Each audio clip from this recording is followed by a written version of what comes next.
من الشيطان الرجيم. بسم الله الرحمن الرحيم.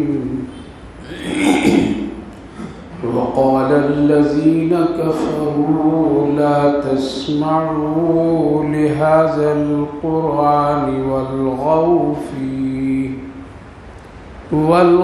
فيه لعلكم تغلبون. فلنذيقن الذين كفروا عذابا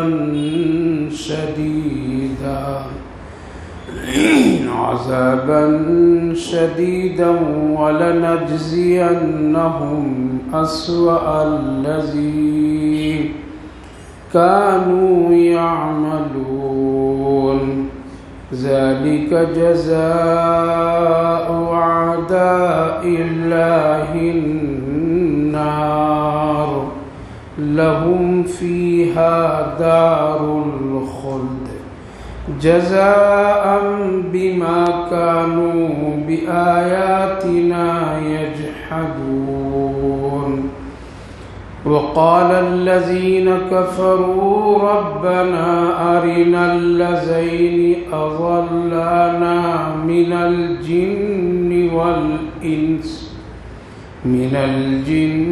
والإنس نجعلهما تحت أقدامنا ليكونا من الأسفلين. صدق الله العظيم. وقال الذين كفروا لا تسمعوا لهذا القرآن والغوا فيه لعلكم تغلبون. اور کافر لوگ کہتے تھے کہ مت سنو اس قرآن کو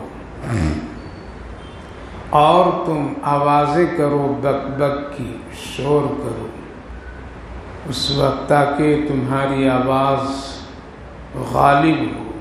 فَلَنُذِيقَنَّ الَّذِينَ كَفَرُوا عَذَابًا شَدِيدًا، پھر ہم چکھائیں گے ان کافروں کو دردناک عذاب، اور بدلہ ہے ایسے برے کام کرنے والوں کے لیے.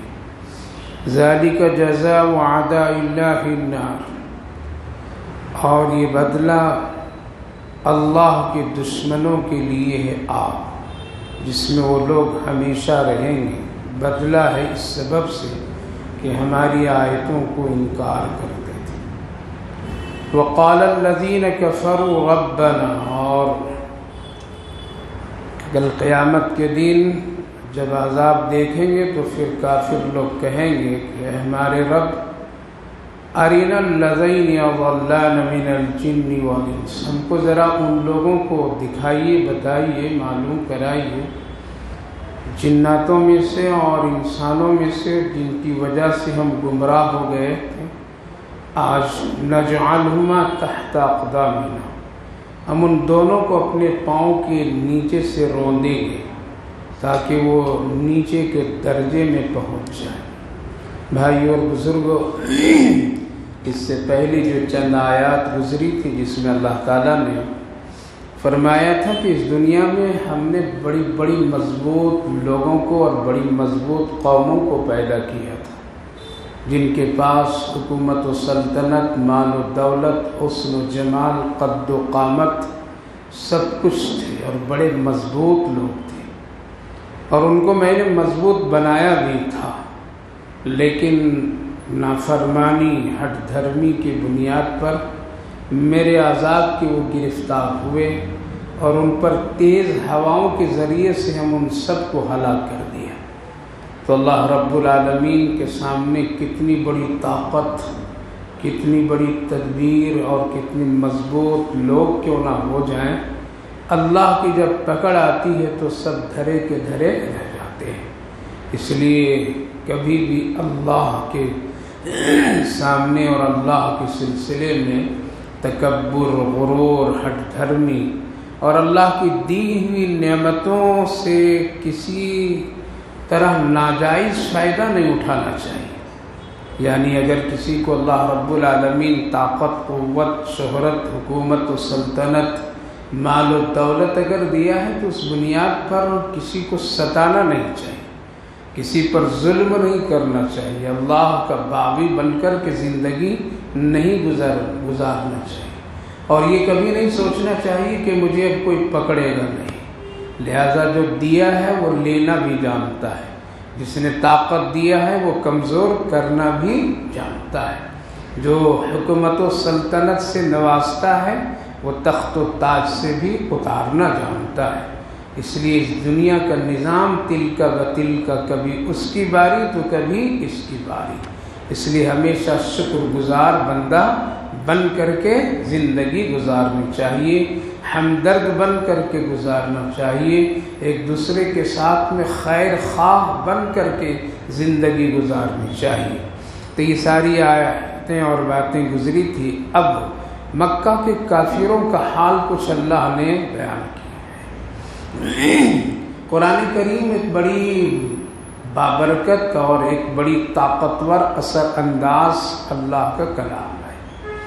ہر ممکن مکہ والے اس کو روکنا چاہتے تھے کہ کوئی آدمی سن نہ سکے۔ محمد صلی اللہ علیہ وسلم جب قرآن پڑھتے ہیں تو کوئی سن نہ سکے، اس کے لیے وہ لوگ بڑی کوشش کرتے تھے اور روکنے کی بڑی بڑی تدبیریں کیا کرتے تھے، لیکن ہر ایک تدبیر، ہر ایک کوشش ان کی ناکامی میں بدل جاتی تھی اور وہ اس میں کامیاب نہیں ہو پاتے تھے۔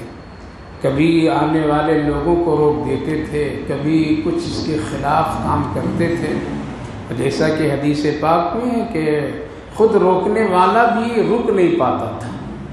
یہی جو مکے کے بڑے بڑے سردار لوگ تھے اور بڑے بڑے چودھری لوگ جو تھے، جو دن بھر روکنے کے کام کیا کرتے تھے، کسی کو نبی اکرم صلی اللہ علیہ وسلم کے قریب آنے نہیں دیتے تھے تاکہ کہیں قرآن کریم سن کر کے متاثر نہ ہو جائے، اور ایسے کئی حالات ان پر گزرے تھے۔ جیسا کہ اس سے پہلے میں نے واقعہ سنایا تھا کہ ابو ولید نامی جو مکہ کا ایک بڑا سردار تھا اور بہت ہی اس کی شہرت بھی تھی اور اس کی بات میں بڑا اثر بھی، خود لوگوں نے ایک موقع پر ان کو بھیجا تھا کہ جاؤ محمد صلی اللہ علیہ وسلم سے کچھ بات چیت کرو اور ان کے کام کو روکو۔ جب وہ آئے تھے اور سوالات کچھ کیے اللہ کے رسول صلی اللہ علیہ وسلم سے، تو آپ نے اسی صورت پاک کی آیات مبارکہ کو تلاوت کر کے سنایا تھا، اور جب سنا تو سن کر کے وہ دنگ اور حیران ہو گیا، اور جب واپس ہوا اپنے لوگوں کی طرف تو اس کے چہرے میں ایک عجیب سی تبدیلی تھی اور بدلا پن تھا۔ لوگوں نے کہا کہ کیا بات ہے، تمہارے اندر جاتے وقت کچھ الگ چہرے میں اثر تھا اور آتے وقت کچھ اور ہے۔ تو اس نے کہا تھا کہ میں وہ کلام سن کر کے آیا ہوں، اس کا اثر ہے، اور سننے کے بعد میں یہ کہتا ہوں کہ یہ کلام اللہ کا کلام ہے، محمد کا کلام ہے۔ تو لوگ بہت جلدی متاثر ہو جاتے تھے، اور کیوں نہ ہوتے ہیں، پڑھنے والا پیارے آقا محمد رسول اللہ، اور وہ سننے والے بھی اس وقت میں بڑے مخلص لوگ ہوتے تھے۔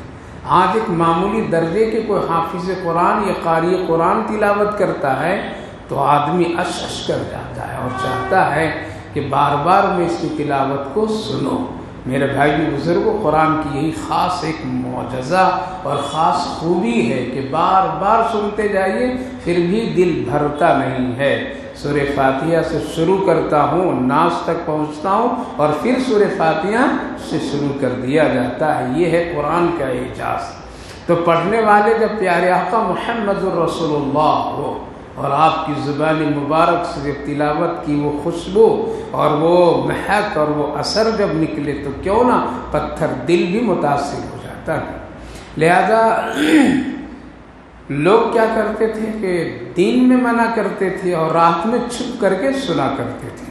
مشہور واقعہ ہے کہ یہ مکہ کے ابو جہل، عتبہ بن شیبہ، ابو لہب اور دوسرے لوگ، امیہ بن خلف، یہ سب رات میں دین میں منع کرتے تھے، لیکن رات میں چھپ چھپ کر کے پیارے آقا صلی اللہ علیہ وسلم کے گھر کی دیوار میں لگ کر کے سنا کرتے، جب آپ رات کو قرآن کریم نفلوں میں تلاوت فرماتے تھے تو یہ لوگ سنا کرتے تھے، اور جہیں آپ کی تلاوت بند ہوتی تھی اور یہ لوگ پھر الگ الگ راستے سے نکلتے تھے۔ کئی مرتبہ ملاقات ہوئی لوگوں کی مکے کے چوراہوں پر، دیکھ کر کے ایک دوسرے سے لوگ دیکھتے رہ گئے اور پوچھے آپ کہاں سے آ رہے ہیں؟ تو وہ کہا کہ جہاں سے آپ آ رہے ہیں وہیں سے میں بھی آ رہا ہوں۔ یعنی آپ دن میں منع کرتے ہو اور پھر رات میں جا کے چھپ کے سنتے ہو۔ کہا کہ وہ اس کا پڑھنا اور وہ کلام کی یہی اثر ہے کہ بستر پر رہنے نہیں دیتا ہے۔ سوچئے آج ہم دعویٰ کرتے ہیں کہ ہم قرآن والے ہیں، ہم دعویٰ کرتے ہیں کہ ہم مسلمان ہیں، لیکن قل هو اللہ پڑھ کر کے سونا نصیب نہیں ہوتا ہے۔ قل هو اللہ کی تلاوت کر کے ہم کو راحت کو ہو اور آیت الکرسی کی تلاوت کر کے سونا نصیب نہیں ہوتا ہے۔ کیوں؟ ایمان میں وہ قوت نہیں، ایمان میں وہ چاشنی نہیں، ایمان میں وہ حلاوت کی کیفیت نہیں۔ اس بنیاد پر لہذا قسمیں کھاتے تھے کل نہیں آنا، ورنہ لوگ دن میں ہم لوگوں کے خلاف ہو جائیں گے۔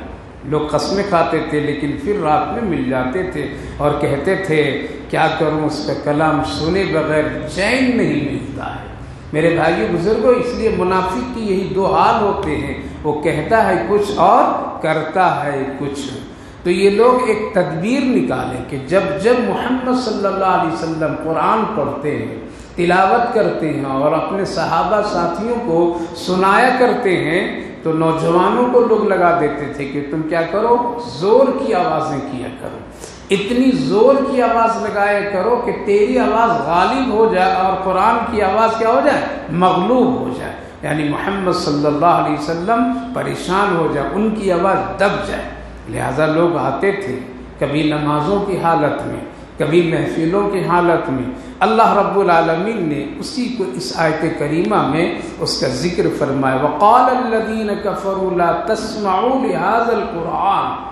کافر لوگ اپنے لوگوں سے کہا کرتے تھے کہ تم مت سنو قرآن، مت سنو اس قرآن کی تلاوت کو، مت سنو، بلکہ کیا کرو، وَالْغَوْا فِيهِ، بلکہ تم بک بک کی آوازیں، زور کی آوازیں لگایا کرو جب قرآن کی تلاوت ہو، لعلکم تغلبون، تاکہ تم غالب آ جاؤ۔ یہ کام کرتے تھے، نبی اکرم صلی اللہ علیہ وسلم کو پریشان کرتے تھے، صحابہ کو پریشان۔ اسی لیے علماء کرام کی ایک رائے ہے کہ دین کی نماز میں سری تلاوت کا حکم دیا، یعنی آہستہ تلاوت کی۔ کون سی نماز؟ زور سے بولی، ظہر کی نماز اور عصر کی نماز۔ اس لیے دن بھر یہ پھیرا کرتے تھے، لوگ دن بھر ادھر ادھر ہوتے تھے، نوجوان اور بعض سارے لوگ۔ لہذا جب نماز آپ پڑھتے تھے اور قرآن کی تلاوت تو لوگ ہنگامہ کیا کرتے تھے۔ اللہ تعالیٰ نے فرمایا آہستہ پڑھیے، میں آہستہ بھی سنتا ہوں۔ لہذا خاموشی اور حکمت یہ ہے، کیا ہے؟ حکمت ہے۔ باطل کے سامنے اسی کی انداز میں جواب دینا یہ حکمت نہیں ہے۔ خاموشی بھی ایک بہت بڑا کیا ہے، جواب ہے۔ لہذا ظہر کی نماز میں تلاوت سری، عصر کی نماز میں تلاوت سری، یعنی آہستہ، تاکہ اب کرو کتنا کرنا کرتے رہو، تھک جائے گا ایک دن آدمی، پریشان ہو جائے گا ایک دن آدمی، ایک دن وہ آئے گا کہ اس کے ہار ہو جائے گی۔ لہذا یہ ظہر اور عصر میں تلاوت۔ باقی نمازوں کے وقت میں لوگ رہتے نہیں تھے، مغرب میں نہیں رہتے تھے، سب اپنے اپنے گھروں میں۔ وہ زمانہ سیر و تفریح کا نہیں ہوتا تھا، اس زمانے میں شام ہوتے ہی کیا ہے، اللہ کا ایک نظام ہے کہ وہ فوراً سارے انسان اپنے اپنے گھروں میں چلے جاتے تھے۔ دیکھتے ہیں دن بھر پرندے یہاں وہاں اڑتے، لیکن جو ہی غروب آفتاب فوراً پرندے غائب ہو جاتے، ایک بھی نظر نہیں آتے ہیں۔ یہی انسانوں کے لیے بھی یہی سسٹم تھا، لیکن ہم لوگوں نے کیا کیا، ہم لوگوں نے بدل دیا ہے اپنے سے، اور اپنے سے ڈھیر ساری پریشانیاں اپنے پیدا کر لیے ہیں۔ لہذا مغرب میں نہیں رہتے تھے، عشاء میں بھی نہیں رہتے تھے، فجر میں بھی نہیں رہتے تھے۔ یہ تینوں نماز میں پتہ یہ چلا کہ ان تینوں نمازوں میں جب وہ لوگ نہیں رہتے تھے تو حکم دیا گیا مغرب میں مختصر تلاوت کر لیجیے، چھوٹی چھوٹی آیتیں، اگر کوئی ہو بھی تو چلیے چھوٹی آیتوں کی تلاوت کر لی۔ اس میں دو حکمت ہے، ان کی شرارت سے بھی بچ جائیں گے اور نماز بھی چھوٹی ہو جائے گی، یعنی ہلکی پھلکی تلاوت کے ساتھ نماز ادا ہو جائے گی۔ اس سے تھوڑا سا زیادہ تلاوت کس میں کر لیجیے، عشاء میں کر لیجیے۔ فجر میں تو کوئی بھی نظر نہیں آتے، جیسے آج نظر نہیں آتے، آتے ہیں جیسے آج نظر آئے وہی پکے نمازی ہوتے ہیں وہی نظر آتے ہیں، پکے نمازی، رمضانی نمازی نظر ہی نہیں آتے ہیں، پکے نمازی جو ہیں فجر میں نماز میں آتے ہیں، شریک ہوتے ہیں۔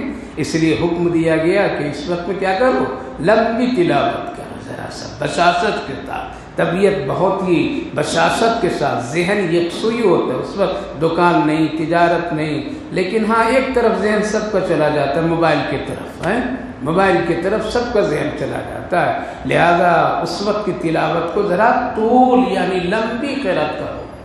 تو میرے بھائی بزرگو، اللہ رب العالمین حکمت کے ساتھ دین کو پھیلانے کا حکم دیا، جھگڑے کے ساتھ نہیں، تشدد کے ساتھ نہیں، باطل کے طریقے سے نہیں، بلکہ بڑی حکمت میں سارا کام ہو گیا۔ تو اللہ تعالیٰ فرمائے یہ دنیا میں کر لینے دیجیے، کتنی شرارت کرتے ہیں، دین کی مخالفت کرنے دیجیے، قرآن کی مخالفت کرنے دیجیے، جو کچھ کرنا کرنے دیجیے۔ فَلَنُذِيقَنَّ الَّذِينَ كَفَرُوا عَذَابًا شَدِيدًا، ہم ان کو عذاب چکھائیں گے، بہت سخت عذاب۔ اس آیت کریمہ اور اس حالات سے چند مسائل معلوم ہیں۔ علماء کرام لکھتے ہیں کہ جب تلاوت ہو تو آدمی کو خاموش رہنا چاہیے، تلاوت جب ہو تو آدمی کو خاموش رہنا چاہیے، غور سے قرآن کی تلاوت کو سننا چاہیے۔ ایسا نہیں ہے کہ قرآن کی تلاوت بھی ہو، دھیان بھی ادھر ادھر ہو، نہیں، جتنے دیر آپ کو سننا ہے ہمہ گوش ہو کر کے سنیے، چاہے وہ کسی بھی شکل میں ہو۔ خود اگر آپ کسی آدمی سے سنتے ہیں تو مکمل توجہ کے ساتھ سنیے۔ نماز میں اسی لیے حکم دیا گیا مقتدیوں کے لیے خاموش ہو کر کے قرآن کی تلاوت کو سنا کیجیے، چیخنا چلانا اس کے مد مقابل میں کچھ پڑھنا بھی یہ کیا ہے، یہ قرآن کی مخالفت ہے، اسی لیے آہستہ۔ اسی طرح سے اگر ہم اپنے گھروں میں، کاروں میں، گاڑیوں میں، ہوٹلوں میں اگر کوئی تلاوت نیٹ کے ذریعے سے اور ٹی وی ٹیلی ویژنوں میں اگر اس طرح تلاوت لگا دیتے ہیں یا اپنے موبائل میں لگا دیتے ہیں اور اپنا کام دھام میں لگے رہتے ہیں اور وہ سمجھتے ہیں کہ ہم بہت اچھا کام کر رہے ہیں، مسئلہ یہ ہے کہ یہ قرآن کی بے حرمتی ہے۔ کیا ہے؟ قرآن کی بے حرمتی، کیونکہ بھی ایسا ہی ہوتا ہے، قرآن کریم کی تلاوت ہم اپنے کار میں لگا دیتے ہیں اور بات بھی کرتے ہیں اور تلاوت بھی چلتی ہے، ہم سمجھتے ہیں بڑا دیندار آدمی ہے۔ کیا ہے؟ اگر چند لوگ ہوں کار میں بیٹھے ہوئے تو وہاں تلاوت لگانا جائز نہیں ہے۔ کیوں؟ ہو سکتا ہے کسی کی طبیعت نہ چاہے، کسی کی طبیعت چاہے، اور جہاں 2-3 لوگ ہوں گے وہاں تو گفتگو ہوگی، کچھ نہ کچھ سوال و جواب ہوں گے، کچھ نہ کچھ پوچھنے دیکھنے معلومات کی چیزیں ہوگی، لہذا ایسے موقع پر میں ہمہ تن ہو کر کے قرآن کی تلاوت نہیں سنا جائے گا، تو یہ بے ادبی میں داخل ہے۔ اسی لیے علماء مسئلہ لکھتے ہیں کہ قرآن اس طرح نہیں سننا چاہیے۔ ہاں اگر آپ اکیلے گاڑی میں ہیں، اپنی کار میں اکیلے ہیں اور آپ کا بالکل ذہن، دل و دماغ اسی کے طرف ہے تو آپ قرآن اس میں سن سکتے ہیں، کوئی حرج کی بات نہیں۔ اسی طرح کبھی کبھی ہوتا ہے کہ گھر میں عورتیں قرآن کی تلاوت لگا دیتی ہیں، کچن میں کام بھی کر رہی ہیں، کیا کر رہی ہیں؟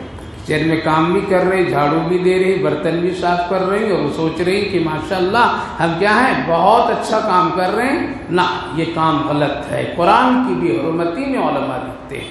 قرآن تھوڑی دیر ہی سننا ہے، لیکن کیا کیجیے، غور سے سنیے، بہت ہی ہمہ تن ہو کر کے سنیے، ایسا نہیں کہ دماغ ادھر بھی ہو، ادھر بھی ہو، ادھر بھی ہو، اور پھر ہم قرآن بھی کبھی دل چاہ سنا، کبھی یہ ایسا سسٹم قرآن کی بھی حرمتی میں شامل کیا گیا۔ ہاں اگر کسی کوئی سننا ہے تو دوسری چیزیں سن سکتے ہیں، کوئی حمد و ثنا ہے، نعت ہے اور اس طرح کی چیزیں ہیں تو اس کے لیے حکم نہیں، اس میں آپ سن سکتے ہیں، گانے سے بچنے کی جگہ ان چیزوں کا استعمال کر سکتے ہیں، لیکن قرآن ایک عظیم کتاب ہے، اس کے بڑے مسائل ہیں اور اس کے بہت ہی ادب احترام کا حکم دیا گیا ہے، لہذا اس آیت کریمہ کے ضمن یہ سارے مسائل سامنے آتے ہیں۔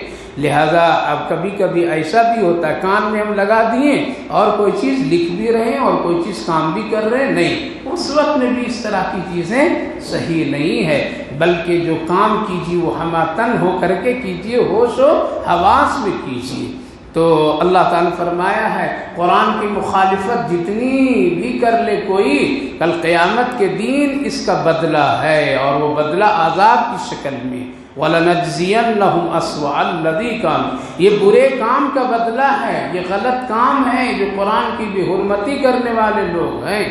پھر ایسے دشمنوں کے لیے اللہ نے جہنم کی آگ بنائی جس میں ہمیشہ رہیں گے، جزاء بما كانوا بآیاتنا یجحدون، اس وجہ سے کہ یہ آیات قرآنی کے منکر لوگ ہیں۔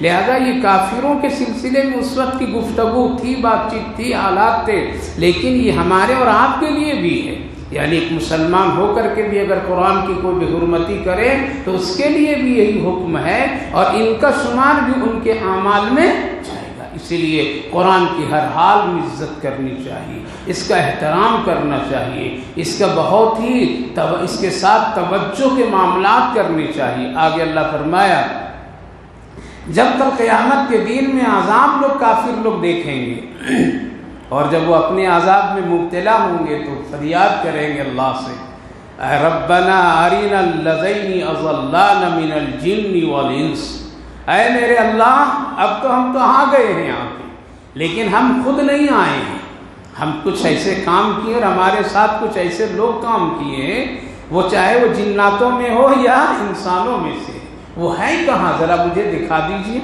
ذرا میں ان کو پکڑوں گا اور اپنے پیروں کے نیچے ان کو آج رون دوں گا۔ آج ہم بڑی آسانی کے ساتھ کسی کو گمراہی میں ڈال دیتے ہیں، بڑی آسانی کے ساتھ اس کو ہم دین سے ہٹا کر کے دوسری طرف لگا دیتے ہیں، بڑی آسانی سے کبھی کسی کی بات مان کر کے ہم گمراہ ہو جاتے ہیں۔ کل بہت ہی اس کے لیے مشکل گھڑی، اس سے اندازہ لگائیے کتنا لوگ بیزار ہوں گے۔ اسی لیے کسی کو خوش کرنے کے لیے نہ گناہ کیجئے، نہ کسی کو خوش کرنے اور کسی سے خوش ہونے کے لیے گناہ کیجئے کہ یہ کام کریں گے تو یہ خوش ہو جائیں گے، اور یا فلاں خوش ہو جائے گا اور ہماری تعریف کرے گا، اس لیے گناہ نہیں، ہرگز نہیں کرنا چاہیے۔ کسی کو گمراہ بھی نہیں کرنا چاہیے، کسی کو ہدایت کے راستے سے ہٹا کر کے گمراہی کے راستے پر بھی نہیں ڈالنا چاہیے، کوئی غیر غلط بات نہیں بتانی چاہیے، غیر غلط کاموں میں نہیں لگانا چاہیے، کسی کے گناہ پر حوصلہ افزائی ہمت افزائی نہیں کرنی چاہیے۔ لہذا کافر لوگ کہیں گے اے میرے اللہ، اے پروردگار، اضلانا من الجن والانس، کہاں ہیں وہ جنات اور انسانوں میں سے، ذرا دکھائیے، ان کو لائیے میرے ساتھ، ذرا میری ملاقات کرا دیجئے، آج ہم پکڑیں گے ان کو اور اپنے پیروں کے نیچے روندیں گے، اس لیے کہ اسی کی وجہ سے ہم کیا ہو گئے، گمراہ ہو گئے۔ حالانکہ یہ کہنا ان کا غلط ہوگا، ایک طرح سے علماء کہتے ہیں کہ یہ کہنا بھی اس کا غلط ہوگا، جیسا کہ سورہ ابراہیم میں 13ویں جز میں شیطان پر لوگ اسی طرح کے الزام لگائیں گے کہ تمہاری وجہ سے میں آ گیا، تمہاری وجہ سے میں یہاں جہنم میں آ گیا، تو شیطان کہے گا خبردار بک بک مت کرو، کیا تمہیں عقل نہیں تھی، کیا اذان نہیں سنتے تھے، کیا مسجدیں نہیں دیکھتے تھے، کیا قرآن تم نہیں سنتے تھے، علماء کی دین باتیں نہیں تم نے سنا تھا، تم نے فلاں فلاں نہیں دیکھا تھا، اگر تم ہمارے اس پہ آنے پہ الزام لگاتے ہو کہ تمہاری وجہ سے آ گیا، تو تم کو اللہ نے دماغ بھی تو دیا تھا، تم اپنے نفع اور نقصان کو سمجھ سکتے تھے دنیا کے اعتبار سے۔ مثلا ایک آدمی اگر کسی کو 100 روپیہ دے اور اگر وہ 50 روپیہ واپس لوٹائے تو لے گا کوئی؟ نہیں لے گا، کہے گا کہ نہیں میں نے تو تم کو 100 روپیہ دیا تھا، تم 50 کیوں کم کر دے رہے ہو، اچھی چیز خراب کیوں دے رہے ہو۔ لوگ اتنا ہوش رکھتے ہیں تو کیا دین میں ہوش نہیں رکھتے؟ تو شیطان چھڑک دے گا اس وقت میں، شیطان اس وقت میں اس کو چپ کرا دے، خبردار آج کے بعد میری طرف انگلی اور آنکھیں مت دکھانا، تم خود آئے ہو یہاں پر، تم کو سمجھ تھی، عقل تھی، تیرے کانوں میں اذان کی آوازیں بھی پڑتی تھی، تم نے مانا نہیں۔ لہذا اسی طریقے سے یہاں یہ کہنا اس کے جذبات ہوں گے، جس سے پتہ چلتا ہے کہ کتنا سخت مرحلہ ہوگا میرے بھائی بزرگوں۔ اس لیے کسی کے کہنے سے گناہ بھی نہیں کرنا چاہیے اور کسی کو خوش کرنے کے لیے بھی گناہ نہیں کرنا چاہیے، ورنہ کل افسوس کے سوا کچھ بھی نہیں ہوگا۔ ان الذین قالوا ربنا اللہ، پیروں سے روندیں گے اور ان کو اتنا روندیں گے کہ وہ نیچے درجے تک چلا جائے، اتنے سخت غصہ ہوں گے۔ وہ غصہ یہی کر لیجئے، یہ غصہ یہی دکھا لیجئے، خبردار تم میرے پاس نہیں آنا، خبردار تم مجھے برے کام میں مت لگانا، خبردار مجھے تمہیں گناہ کے سلسلے میں کوئی گفتگو نہیں کرنا، خبردار کسی کو غیبت میرے ساتھ میں آ کر کے میرے سامنے نہیں کرنا۔ یہاں کہہ لیجئے بچ جائیں گے، اور اگر یہاں شوق سے واہ یہاں بھی گلے لگ لگ کر کے اگر گناہ کریں گے تو وہاں یہ کہنا بیکار اور بے سود ہوگا، اسی لیے یہاں کہیں، اسی لیے چھڑک دیجئے ایسے لوگوں سے کنارہ کش ہو جائیے، ایسے لوگوں سے درگزر کر کے نکل جائیے۔ یہی سب سے بڑی علامت ہے ایمان کی، اور ایسے بندوں کو اللہ بہت پسند کرتا ہے۔ آگے فرمایا ان الذین قالوا ربنا اللہ ثم استقاموا تتنزل، ہاں وہ لوگ جو لوگ ایمان والے عمل والے وہ لوگ بھی کہیں گے ربنا اللہ ثم استقاموا تتنزل، اے اللہ مجھے اسی پر قائم رکھیے، یعنی اب تو ہم جنت میں آ گئے ہیں، کیا ہو گئے ہیں؟ جنت میں آ گئے ہیں، اور ہم ایمان کی بدولت اور یہ جو بھی ہے اللہ اب یہاں سے مجھ کو ہٹائیے گا نہیں، یا اور اس ایمان اور اسلام دنیا کے اعتبار سے ہم اگر ہیں تو اسی پر قائم رکھیے، استقامت رکھیے، یعنی باطل کے راستے پر نہ جانے دی۔ تتنزل، ایسے لوگوں کے لیے کل قیامت کے دن فرشتے ملیں گے۔ کون فرشتے ہوں گے؟ وہ فرشتے جو انسانوں کے ساتھ دنیا میں ساتھ رہتے ہیں، ہر ایک انسان کے ساتھ میں 2 فرشتہ رہتا ہے، 2 فرشتہ تو رہتا ہی رہتا ہے، نیکی لکھنے والا، گناہ لکھنے والا۔ اس کے علاوہ بھی بہت سارے فرشتے آتے جاتے رہتے ہیں، جیسا کہ حدیث پاک میں جب کوئی وضو باوضو رہتا ہے تو اس کے ساتھ 2 فرشتے حفاظت کے لیے رہتے ہیں، ایک فرشتہ حفاظت کے لیے رہتا ہے۔ اسی لیے شیطان کہتا ہے مجھے اس آدمی سے بہت ڈر لگتا ہے، میں کسی سے زیادہ ڈرتا نہیں ہوں، لیکن اس شخص سے میں بہت زیادہ ڈرتا ہوں جو ہمیشہ باوضو رہتا ہے۔ کسی نے پوچھا کیوں؟ کہا کہ اس لیے میں ڈرتا ہوں، اس کے پاس 2 فرشتے باڈی گارڈ کے طور پر رہتے ہیں، جب میں کوشش کرتا ہوں اس کی طرف جانے کے لیے، اس کو بہکانے گمراہ کے لیے، وہ فرشتے روک دیتے ہیں اور وہ ہم کو دھکے دیتے ہیں، دور کر دیتے ہیں، مجھے ڈراتے ہیں۔ اس لیے میں ایسے شخص سے زیادہ ڈرتا ہوں جو ہمیشہ باوضو رہا کرتا ہے۔ پتہ یہ چلا کہ فرشتے بھی انسان کے ساتھ وقت گزارتے ہیں۔ یہ فرشتے جو دنیا میں رہا کرتے ہیں وہ کل قیامت کے دن وہاں ملیں گے میدان محشر میں، اور مل کر کے کیا کہیں گے؟ کیوں ڈر رہا؟ میں تو ہوں نا، دنیا میں بھی تیرے ساتھ تھا، اب یہاں تو بالکل سامنے ہو۔ کتنے خوش نصیب ہو گئے، مصیبت کے گھڑی میں کندھے پر کوئی اگر ہاتھ دے دیا اور یوں کہہ دیا میں تو ہوں نے، آدھی بیماری چلی جاتی ہے، آدھی پریشانی چلی جاتی ہے نہیں جاتی؟ اتنا کہہ دینا ایک بہت بڑا حوصلہ آدمی کو ملتا ہے، کمزور آدمی کو ایک بڑی طاقت اندر سے آتی ہے۔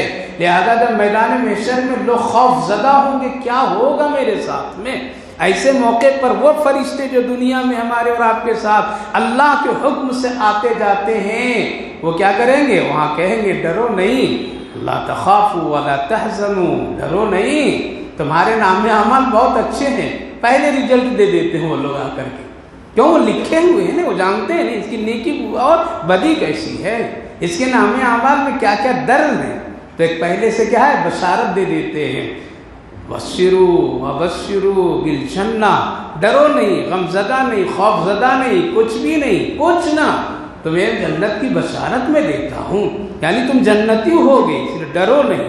میدان وہ محشر جہاں پر اچھے لوگوں کے پاؤں لرز جائیں گے، جہاں لوگ گھبرا جائیں گے، پسینے سے ڈوب جائیں گے، کسی کا پسینہ قدموں تک، گھٹنوں تک، رانوں تک، کمر تک، پیٹ تک، سینے تک، کوئی تو پورا ڈوبا ہوا ہوگا۔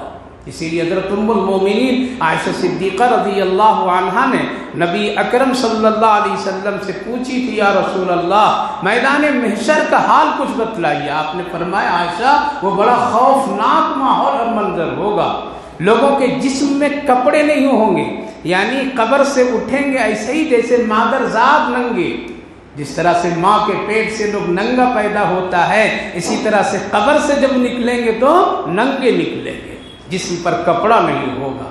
ہاں ان لوگوں کے لیے خاص انتظام ہوں گے جو بڑے مقرب قسم کے لوگ ہوں گے، لیکن عمومی طور پر میں لوگوں کے جسم پر کپڑے نہیں ہوں گے۔ ہاں ان کے پاس کپڑے ہوں گے جن کے لیے اللہ یہ حکم دیا ہوگا قبر میں کہ خبردار اس کے کفن کے کپڑے کو بھی اے قبر کی مٹی میلا مت کرنا، یہ کب ہوگا کہ جب نیک اعمال ہو. اس لیے آج برسوں کے بعد بھی اگر کبھی نیک اللہ والوں کی قبریں کھودی جاتی ہے تو اس کے کفن بھی میلا نہیں ہوتا ہے.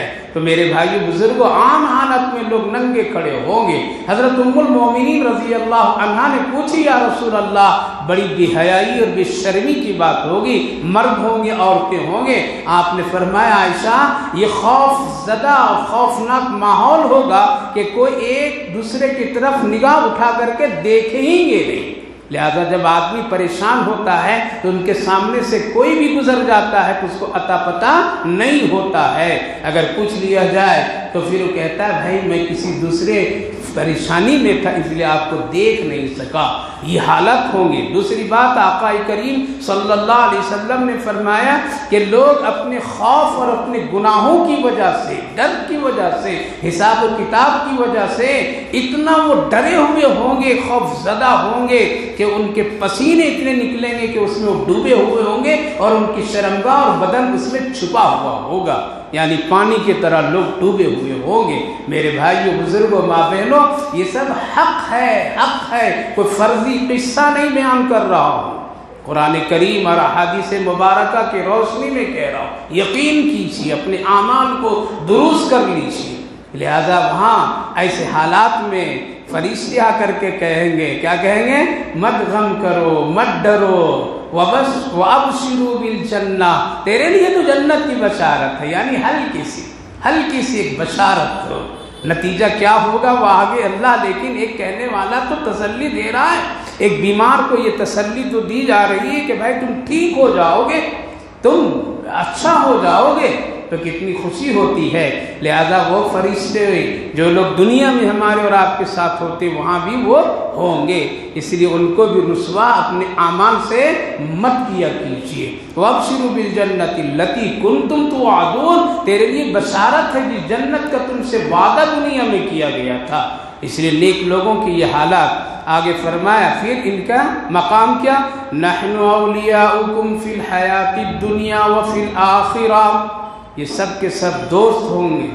یعنی دنیا میں بھی اور آخرت میں بھی. کس کے؟ اللہ کے دوست، فرشتوں کے دوست. ایسے اچھے نیک کام کرنے والے، نیک عمل کرنے والے سے دوستی اللہ کرتا ہے. اللہ خود فرماتا ہے فرشتے میں فلاں آدمی سے دوستی کرتا ہوں، اس کو پیار کرتا ہوں، اس سے محبت کرتا ہوں، تم بھی اس سے محبت کرو، تم بھی اس سے دوستی کر لو. اس لیے ایسے لوگ تھے جو جنت کی حوریں اور جنت روز فریاد لگایا کرتی تھی، اللہ علی کب آئیں گے؟ اے اللہ سلمان فارسی کب آئیں گے؟ اے اللہ فلاں فلاں صحابی ابو دردہ کب آئیں گے؟ ہم لوگ اس کے انتظار میں ہیں. یا اللہ روز اس کی فریاد کی جاتی تھی. کتنے نیک لوگ خوش نصیب ہوں گے. اللہ رب العالمین فرماتا تھا اور حضرت جبریل کو بھیج دیتے تھے کبھی نبی پاک علیہ السلام کے پاس، جاؤ میرے محبوب سے کہو کہ ابی بن کعب سے تلاوت سنے، میں ان کی تلاوت خود میں سنا کرتا ہوں. نبی کے پاس حضرت جبریل آتے تھے اور آ کر کہتے یا رسول اللہ ان کو بلا کر کے آپ ان سے قرآن سنیے.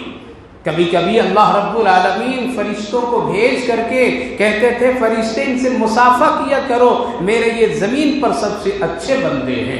کبھی کبھی اللہ رب العالمین فرماتے تھے فلاں فلاں آدمی کے بارے میں جا کر کے کہہ دو انس بن مالک سے، جا کر کے کہہ دو فلاں سے ان کے بارے میں کہ ہم ان سے بڑی محبت کرتے ہیں، میرے محبوب بھی ان سے محبت کریں. میرے بھائیو بزرگوں ایسا بنیے کہ فرشتے مصافحہ کریں. بعض ایسے صحابی تھے جو چلتے تھے تو صحابی سے مصافحہ تو کیا کرتے تھے فرشتے. میرے بھائیو بزرگوں حضرت سعد رضی اللہ عنہ جو نبی پاک علیہ السلام کے بڑی قریب رہا کرتے تھے، ان کی وفات جب ہوئی ہے اللہ کے رسول کے سامنے حضرت جبریل آئے، کہا کہ ان کی وفات ہو گئی، آپ چلیے. آپ نبی کو لے کر کے چلتے. حضرت جبریل علیہ السلام جس کمرے میں وہ تھے ان کی میت رکھی ہوئے تھے گئے وہاں پہ تو نبی کو دروازے پر کھڑا رہنا پڑا. اتنے فرشتے عرش سے اتر کر کے اس کمرے میں ان کے ارد گرد بیٹھے ہوئے تھے. نبی کو دیکھ کر کے ایک فرشتہ ہٹا تو نبی پاک علیہ الصلوۃ والسلام وہاں جا کر کے سرحانے میں بیٹھے، اور جب جنازہ ان کا اٹھا تو صحابہ نے پوچھا یا رسول اللہ ان کے یہ ہیں جنازے، ان کا ہے یا نہیں ہے؟ جنازے کے کھاٹ اتنا ہلکا لگ رہا ہے کہ پتہ چل رہا ہے کہ وہ ہے ہی نہیں۔ ہم لوگ اٹھاتے ہیں کبھی کسی کو تو کندھے پر تھوڑے سے بوجھ محسوس ہوتی ہے، لیکن بالکل ہلکا لگ رہا ہے۔ اللہ کے رسول صلی اللہ علیہ وسلم فرمائے اتنے فرشتے کندھے لگائے ہیں کہ تجھے اس کا احساس نہیں ہے۔ اللہ کے رسول صلی اللہ علیہ وسلم خود پوری تدفین میں شامل رہے۔ حضرت عمر رضی اللہ عنہ اس کیے، آپ نے پوچھا جبریل کون سا عمل کرتے تھے؟ آپ نے کہا اے اللہ کے رسول صلی اللہ علیہ وسلم قرآن کثرت سے پڑھا کرتے تھے، اللہ بڑی محبت ان سے کیا کرتے تھے، اس لیے آج ان کے جنازے میں اتنی تعداد میں فرشتے عرش سے نیچے اتر آئے ہیں۔ میرے ماں بہنوں، بھائی بزرگوں، یہ دنیا کی بھول بھلیا میں زندگی مت گزارو، یہ کھاٹ پڑے رہ جائیں گے، یہ کھاٹ پڑے رہ جائیں گے، یہ سرمایہ رکھا رہ جائے گا، صرف سے نیکی اور اعمال ساتھ جائیں گے۔ اس لیے میدان محشر کو بھی کبھی یاد کیجئے۔ اللہ فرمایا ایسے لوگ میرے دوست ہیں، کیا ہے؟ میرے دوست ہیں، دنیا میں بھی اور آخرت میں۔ آخرت کی دوستی بڑی چیز ہے۔ وَلَكُمْ فِيهَا مَا تَشْتَهِي أَنفُسُكُمْ وَلَكُمْ فِيهَا مَا تَدَّعُونَ۔ اللہ فرما رہا ہے جنت میں جب میرے دوست آئیں گے تو اس کی قدر کیسی ہوگی معلوم؟ یہ جو چاہیں گے جنت میں وہ ملے گی ان کو، جس چیز کی وہ پکار لگا دیں گے فوراً حاضر، فوراً حاضر۔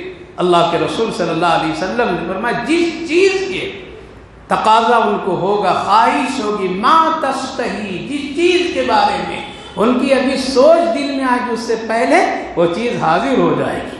نبی اکرم صلی اللہ علیہ وسلم سے اسی لیے صحابہ بھی بڑے لطف کے ساتھ سوال کرتے تھے، یا رسول اللہ ہماری یہ خواہش ہوگی اللہ پوری کر دے گا، یا رسول اللہ میری یہ خواہش ہوگی اللہ پوری کر دے گا۔ اللہ کے پیغمبر اپنے ساتھیوں کو جنت کی نعمتیں اور وہاں کی مزے کی چیزوں کو بہت ہی خوبصورت انداز میں بیان فرما دیتے تھے، اور اس کی شوق، اس کی محبتیں بڑھتی تھی۔ کسی نے پوچھا رسول اللہ میں تو باغبانی ہوں، کھجوروں کے باغ میں کام کرتا ہوں، مجھے بہت ہی پسند ہے، یہ پیشہ مجھے بہت پسند ہے، کیا مجھے اللہ وہاں بھی یہ کام دے گا اگر میں خواہش کر لوں؟ اللہ کے رسول صلی اللہ علیہ وسلم فرمایا ہاں تیرے لیے بڑا میدان اللہ دے دے گا، تم ادھر کھجوریں لگاؤ گے، ادھر تیار ہوگے، ادھر پکے گی، ادھر کھاؤ گے، تمہارا سارا شوق پورا ہو جائے گا، پھر سارا کام ختم ہو جائے گا۔ کسی نے پوچھا یا رسول اللہ صلی اللہ علیہ وسلم ہم کو بچوں سے بڑا پیار ہے، کیا مجھے اللہ وہاں بھی اولاد دے گا؟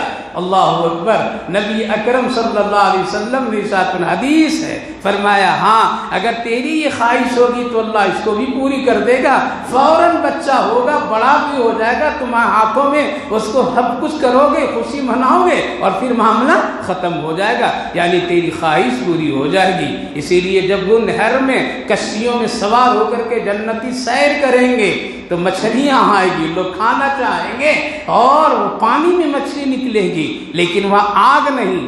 اللہ کے پیغمبر ہم سب کے آقا نے فرمایا پانی سے بھنی بھنی مچھلیاں بھی آئے گی لوگوں کے ہاتھوں میں، اور لوگ بڑے مزے سے کھائیں گے۔ مچھلی والے بڑے خوش ہو گئے ہوں گے کہ واہ کیا شاندار ڈش وہاں ہے، بہت شاندار۔ ہاں اللہ کی نعمت ملے گی، سب کچھ ملے گی میرے بھائی بزرگوں، ما تشتہی انفس، لیکن دنیا میں صبر کرنا پڑے گا، الا بلا چیزوں سے بچنا پڑے گا، حرام کھانوں سے بچنا پڑے گا، شک و شبہات کے کھانوں سے بچنا پڑے گا، غیر غلط ناپاک کھانوں سے بچنا پڑے گا۔ یہاں جب بچیں گے، صبر کریں گے اور اس پیٹ کو ذرا سا پاک صاف رکھیں گے، منہ کو پاک صاف رکھیں گے تو جنت کی ہر نعمت منہ کو لگے گی، اور اگر یہی حلال و حرام کے فرق کیے بغیر سب مزے لے لیں گے تو پھر وہاں بڑا مشکل ہے، مشکل ہے۔ تو اللہ فرمائے وَلَكُمْ فِيهَا مَا تَدَّعُونَ، لوگ چاہیں گے فوراً، لوگ بلائیں گے آ جا ذرا میری جنت میں آؤ، آؤ ذرا میری جنت میں آؤ، لوگ آئیں گے، بیٹھیں گے۔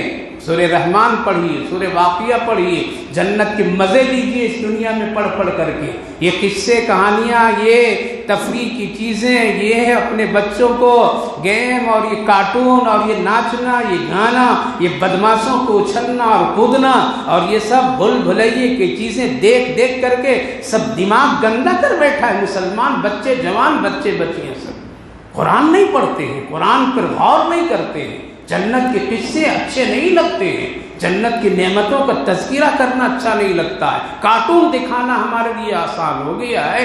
بچوں کو کارٹون دیکھنے کے لیے موبائل دے دو، اس کو لیپ ٹاپ دے دو، اس کو ٹی وی اس کے سامنے بیٹھا دو، یہ مسلمان ماں بہنوں کے کام ہے۔ ایسے ہی بچے بگڑ کر کے آگے بدماش شریر بن جاتے ہیں اور ماں باپ کے لیے ایک مصیبت تیار ہو جاتے ہیں۔ بچاؤ اپنے بچوں کو، جنت دکھائیے، جنت کا تذکرہ کریے، قرآن کریم پڑھیے، قرآن کریم پر ذرا تدبر کیجیے، انشاءاللہ جنت کے شوق پیدا ہو جائیں گے۔ آگے اللہ فرمائے کون لوگ ہوں گے جو جنت میں آئیں گے؟ نزلا من غفور الرحیم، یہ سب بہت معاف کرنے والا، رحم کرنے والا کا مہمان یہ ہوگی۔ کس کے؟ یعنی اللہ کا مہمان، جنتی اللہ کے مہمان، اور اللہ میزبانی کرے گا۔ وَمَنْ أَحْسَنُ قَوْلًا مِّمَّنْ دَعَا إِلَى اللَّهِ، یہاں سے ایک اچھا مضمون ہے، بہت شاندار مضمون ہے، یہاں سے لے کر کے رکوع تک کے بہت پیاری باتیں اللہ نے فرمائی ہے، بہت پیاری باتیں، جس کا تذکرہ کروں تو ابھی کافی وقت لگ جائے گا، تو میں یہ چاہتا ہوں کہ انشاءاللہ اگلے موقع پر اس کا پورا تذکرہ کروں تاکہ ایک ساتھ یہ مضمون ہمارے سامنے سننے کو ملے۔ خلاصہ یہ میرے بھائیو بزرگوں، قرآن اللہ کا کلام ہے، اس کے پڑھنے میں بھی، اس کے سننے میں بھی، اس کے چھونے میں بھی، اس کے دیکھنے میں بھی، اس کے پھیلانے میں بھی ثواب ہی ثواب ہے۔ اللہ نے اس کی حفاظت کی ذمہ داری لی ہے۔ کل کا کافر بھی قرآن سن کر کے متاثر ہو جاتا تھا، آج کا مسلمان سن کر کے متاثر نہیں ہوتا ہے۔ اس کی وجہ ہے کہ اتنی گندگیاں ان کے دلوں میں بھی نہیں تھی جتنی گندگیاں آج مسلمان کے دلوں میں، اور وہ گندگیاں حسد، بغض، لڑائی، دنیا کی حرص، طمع، لالچی، بدماشی، یہ ساری گندگیاں ہیں جس کی وجہ سے قرآن کریم کا اثر دل میں نہیں اتر پاتا ہے۔ دوسری بات یہ ہے اللہ بڑا حکیم ہے، حکمت کے ساتھ دین اور شریعت کے کام کو آگے بڑھانے کا حکم دیا ہے اور عمل کرنے کا حکم دیا ہے۔ اسی لیے کچھ نمازیں سری ہے تو کچھ نمازیں ظہری ہے، کچھ نمازوں کی تلاوت چھوٹی ہے، کس نماز کے اندر میں تلاوت بڑی ہے۔ یہ اللہ کی طرف سے بڑی حکمت ہے، اس پر عمل کرنی چاہیے۔ دوسری بات یہ، قرآن کی مخالفت کرنے والا دنیا میں بھی نہیں بچ سکتا اور آخرت میں بھی نہیں بچ سکتا ہے۔ آج اگر کوئی قرآن سے مخالفت کرے یا قرآن کے پڑھنے والے سے مخالفت کرے تو اس کے لیے بہت ہی سخت سزا ہے۔ اسی لیے حافظ قرآن کے بارے میں بھی کہا گیا ہے کہ کوئی اگر حافظ قرآن بن کر کے اور قرآن کو اگر بھول گیا، نظر انداز کر دیا، چھوڑ دیا تلاوت کرنا پڑھنا، تو پھر اس کے لیے بھی بہت ہی سخت عذاب ہے۔ اس لیے قرآن پڑھا کیجیے، قرآن کی قدر کیا کیجیے، قرآن کو پھیلانے کی فکر کیا کیجیے، قرآن والوں سے محبت کیا کیجیے۔ انشاءاللہ اس میں نجات ہے، اس میں عافیت ہے، اس میں برکت ہے اور اس میں خیر ہے۔ تیسری بات میرے بھائیو بزرگوں، یہاں کسی گناہ کے کام کرانے والے کی بات مت مانیے، ورنہ کلمہ ڈھونڈیں گے کہاں ہے، ذرا اپنے پاؤں سے اس کو رول دو۔ لہذا دونوں کے لیے ذلت ہے، لہذا کسی سے گناہ بھی مت کرا اور کسی کے کہنے پر گناہ بھی مت کیجیے، کسی کو خوش کرنے کے لیے گناہ بھی مت کیجیے، کسی کو خوش کرانے کے لیے بھی گناہ مت کرائیے، دونوں سے بچیے، دین شریعت پر عمل کیجیے۔ اور اہم بات یہ ہے کہ اللہ سے دوستی کر لیجیے، اللہ کے فرشتوں کو دوست بنا لیجیے تاکہ کل میدان محشر میں کندھے پر ہاتھ رکھ کر کے کہہ دے ڈرو نہیں، میں ہوں تیرے ساتھ میں۔ یہ بات بڑی ہمت کی ہوگی اور بڑی حوصلے کی بات ہوگی۔ اور سب سے آخری بات، دنیا میں اگر کوئی خواہش پوری نہ ہو تو غم مت کیجیے، افسردہ مت ہوئیے، مایوس مت ہوئیے۔ یہاں دنیا میں انسان کے ہر خواہش پوری نہیں ہوگی، کتنی بھی وہ کوشش کر لے، چاہے وہ کافر ہو یا مسلمان ہو، کسی کی خواہش پوری نہیں ہوگی۔ دنیا کا نظام اللہ نے صحیح بنایا ہے، اسی لیے کافر بھی چاہیں گے کہ نہیں میری خواہش سب یہاں پوری ہو جائے، نہیں پوری ہوگی، نہیں پوری ہوگی۔ اگر وہ دولت سمیٹتے سمٹتے سب کچھ چاہے، نہیں، قارون کی پوری نہیں ہوئی، نمرود کی نہیں ہوئی، شداد کی نہیں ہوئی، حامان کی نہیں ہوئی، ہوئی کسی کی نہیں ہوئی۔ شداد کی تمنا پوری ہوئی، جنت بنایا دیکھ نہیں سکا، پوری ہوئی نہیں ہوئی۔ نہیں ہوئی۔ قارون حکومت و سلطنت خدائی کے دعوے پر زندہ ہمیشہ رہنا چاہ نہیں رہ سکا، غرق ہو گیا۔ نمرود جو بڑی طاقت والا بادشاہ کہلاتا تھا، اس کی بھی ساری خواہشیں نہیں پوری ہو گئی، بلکہ اللہ نے اس کے دماغ میں تو کیڑے داخل کر کے جوتے کھلوا دیا اس کو یہاں پر۔ تو میرے بھائیو بزرگوں، مسلمان کبھی مایوس نہ ہو کہ ہماری خواہش نہیں پوری ہو رہی ہے، میری خواہش اللہ پوری کر دیتا، کیوں نہیں کر دیا، فلاں فلاں، اور مایوس ہو کر کے نا امید اللہ سے نہیں ہونی چاہیے۔ خواہش پوری ہونے کے لیے اللہ نے ایک جگہ بنائی ہے، اس جگہ کا نام جنت ہے، اس جگہ کا نام جنت ہے۔ وہاں جو چاہ، لیکن وہاں بھی ناجائز خواہش پوری نہیں ہوگی، وہاں بھی اگر ناجائز خواہش پوری کرنا چاہیں گے تو اس پہ بریک ہے۔ کیا ہے؟ جیسے ہمارے ایک بڑے عالم دین جو تھے، ہمارے بڑے بزرگ حکیم الاسلام قاری طیب صاحب رحمہ اللہ سے کسی سائنس پڑھنے والے طالب علم نے سوال کیا تھا جنت اور جہنم کے تذکرے پر، اور جب آپ نے جنت کے تذکرے کیے کہ وہاں ساری خواہش کو کھڑا ہو کر کہا میری یہ خواہش ہے کیا حضرت وہاں اللہ پوری کر دے گا؟ کہا کہ کون سی خواہش؟ تو کہا کہ سگریٹ میں پیتا ہوں، یہ خواہش پوری ہوگی؟ یہ کیا ہے؟ اچھی خواہش ہے۔ تو حضرت تھے، حکیم الاسلام تھے، کہا کہ بیٹا جنت میں آگ نہیں ہے، اور سگریٹ کس سے جلتے ہیں؟ تو جلانے کے لیے تم کو جہنم جانا پڑے گا، جاؤ گے جلا کر کے آ جانا، وہاں ہوئے۔ لہذا ایسی خواہش نہیں پوری کروانا اللہ سے کہ جہنم میں جانا پڑے۔ تو ہر جائز خواہش، اور اللہ وہاں دل میں وہ پیدا ہونے ہی نہیں دے گا، ہر برائی سے پاک کر کے اللہ جنت میں داخل کرے گا۔ اس لیے دنیا میں اگر کوئی خواہش نہیں پوری ہو تو یہاں صبر ہے۔ کیا ہے؟ اس کا بدلہ صبر ہے، اس کا بدلہ شکر ہے۔